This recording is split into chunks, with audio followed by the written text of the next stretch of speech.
Hai semua, hari ini kita akan ulang kaji macam mana untuk menjawab soalan yang melibatkan janjang aritmetik ataupun dalam bahasa Inggeris arithmetic progression.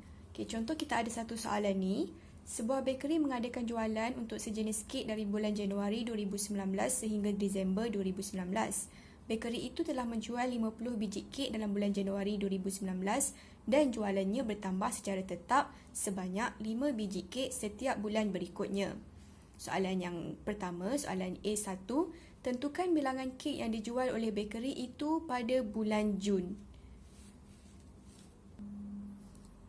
Okey, daripada soalan kita dapat tahu yang ini adalah merupakan suatu janjang aritmetik ya. Kenapa janjang aritmetik? Kerana dia kata jualannya bertambah secara tetap sebanyak 5 biji kek setiap bulan berikutnya. Maksudnya setiap bulan dia bertambah 5, tambah 5, tambah 5. Jadi janjang yang melibatkan pertambahan secara tetap ni kita ialah janjang aritmetik. Okey, jadi untuk janjang aritmetik sebenarnya ada dua cara untuk selesaikan soalan yang melibatkan janjang aritmetik, sama ada kita menggunakan formula ataupun secara manual. Okay, jadi sekarang kita akan cuba selesaikan soalan ni dengan menggunakan formula. Seperti yang kita tahu, formula untuk janjang aritmetik, contoh soalan A ni disuruh kita tentukan bilangan kek yang dijual oleh bakery itu pada bulan Jun. Maksudnya dia nak tahu pada bulan Jun tu berapa banyak bilangan kek. Jadi maksudnya dia nak tahu sebutan yang ke-6. Bulan Jun ialah bulan 6 ya, bulan yang ke-6. Okey, jadi formula untuk mencari sebutan ialah Tn sama dengan A tambah N tolak 1 darab D.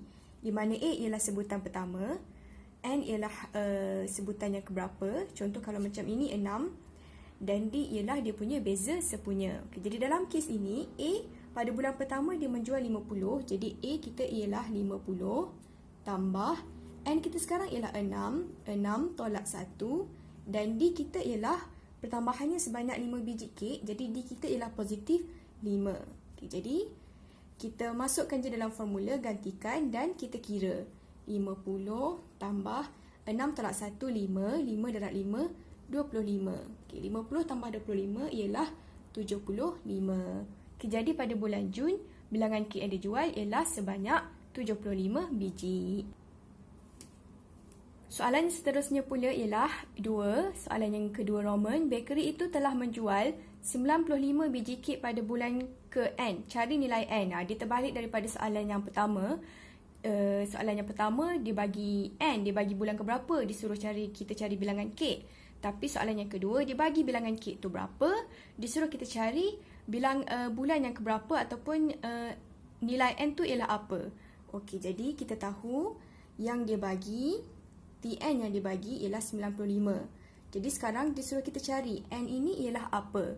Okay, seperti yang kita tahu, formula untuk mencari Tn lagi sekali sama macam tadi, ialah A tambah N tolak 1 D sama dengan, kita dah tahu dia punya bilangan ialah 95. Okay, jadi letak je dekat sebelah sama dengan 95. Okay, jadi kita gantikan nilai A dan nilai D yang kita tahu berdasarkan situasi, sebab situasi yang sama.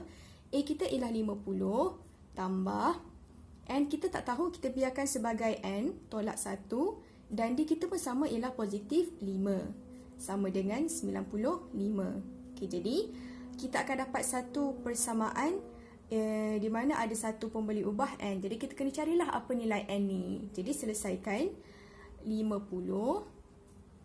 Yang ini kita darab N darab 5 dapat positif 5N, negatif 1 darab 5 dapat negatif 5 sama dengan 95. Okay, tengok yang belah kiri ni, yang mana boleh tolak kita tolak. 50 tolak 5 kita akan dapat 45 tambah 5N sama dengan 95. Okay, kita akan dapat satu persamaan linear ya. Jadi kita kena selesaikan sehingga dapat nilai N. Okay, mula-mula sekali 45 ni kita pindahkan ke belah kanan, dia akan jadi 95 tolak 45. Jadi 5N sama dengan 95 tolak 45 ialah 50. Okey, jadi untuk mencari nilai N, 5 ini kita kena pindahkan ke sebelah kanan, dia akan jadi 50 bahagi 5. Jadi 50 bahagi 5 ialah 10. Jadi jawapannya ialah 10. Pada N yang ke-10, bakery itu menjual 95 biji kek. Okey, soalan seterusnya atau situasi seterusnya, diberi bahawa bakery itu mendapat keuntungan sebanyak RM15 bagi setiap biji kek yang dijual. Hitung jumlah keuntungan yang diperoleh bakery itu sepanjang tahun 2019. Okey, jadi dalam situasi ni sebiji kek dia dapat keuntungan RM15. Jadi sekarang dia nak tahu jumlah keuntungan. Untuk mengetahui jumlah keuntungan, kita kena tahulah dulu berapa jumlah kek yang dijual sepanjang tahun 2019. Okay, jadi macam mana kita nak tahu jumlah kek yang dijual sepanjang tahun 2019 tu? Jadi kita kena kira bilangan kek yang dijual dari bulan Januari tambah dengan bilangan kek yang dijual pada bulan Februari sampailah akhirnya tambah dengan bilangan kek yang dijual pada bulan Disember. Okey, jadi untuk mudah, kita guna sahaja formula hasil tambah, iaitu formula S N sama dengan N per 2 dalam kurungan 2A tambah N tolak 1 D, tutup kurungan. Okey, sama je macam formula tadi, maksudnya sama. N ni ialah berapa sebutan, A ialah sebutan pertama dan D ialah dia punya beza sepunya. Okey, jadi sekarang dia nak sepanjang tahun 2019. Sepanjang tahun maksudnya kita ada 12 bulan. Jadi maksudnya kita kena kira as 12 sama dengan gantikan N ialah 12 per 2.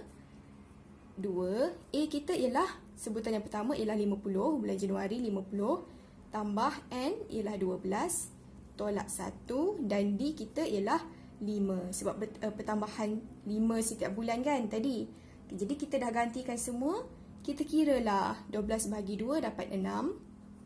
2 darab 50 ialah 100. Kira satu-satu ya untuk mengelakkan careless.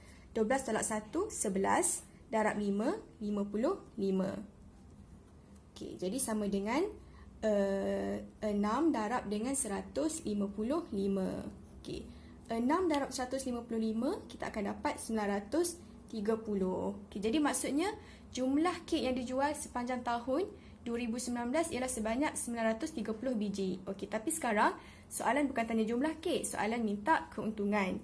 Okay, jadi satu biji kek keuntungannya ialah sebanyak RM15. Jadi untuk 930 biji kek, kita kena kira lah. RM15 darab dengan 930.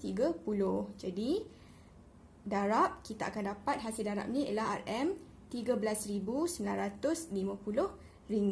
Jadi inilah jumlah keuntungan yang diperoleh oleh bakery itu sepanjang tahun 2019. Okey, senang je kan guna formula. Okey, jadi bolehlah praktis lagi untuk menjawab soalan janjang aritmetik dengan menggunakan formula.